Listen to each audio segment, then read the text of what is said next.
అభినయ్ రెడ్డి ఆవేశంతో ప్రారంభమైనటువంటిది ఇప్పుడు తోపులాగా ఎగబడటం దాకా వచ్చిందనమాట వైఎస్ఆర్ కాంగ్రెస్ పార్టీ పరిస్థితి.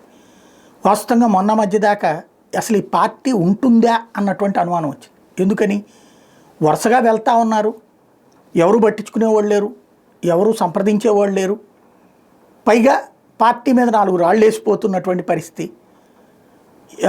మండల పరిషత్తు లాగేసుకుంటున్నారు, మున్సిపాలిటీలు తీసేసుకుంటున్నారు, కార్పొరేషన్లు తీసేసుకుంటున్నారు, ఈ నాయకుల మీద వరుస పెట్టి కేసులు పెడుతున్నారు. దాంతో భయపడిపోయి రాష్ట్రం విడిచి వేరే రాష్ట్రాల్లో ఉంటున్నారు.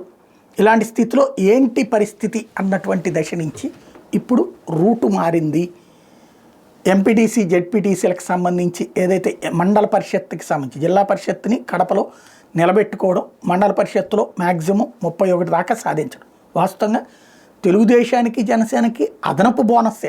ఎందుకంటే వాళ్ళకి 11-12 వచ్చినాయి అంటే ఆషామాషి ఏం కాదు.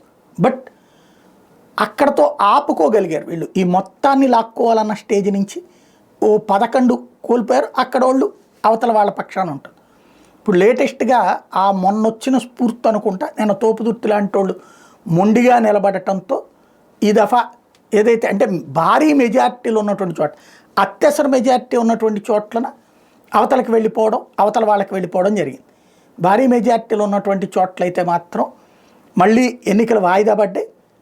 ఇప్పుడు మళ్ళీ వీళ్ళల్లో కొంతమందిని అవతలకి లాక్కునే ప్రయత్నం అయితే జరుగుతుంది.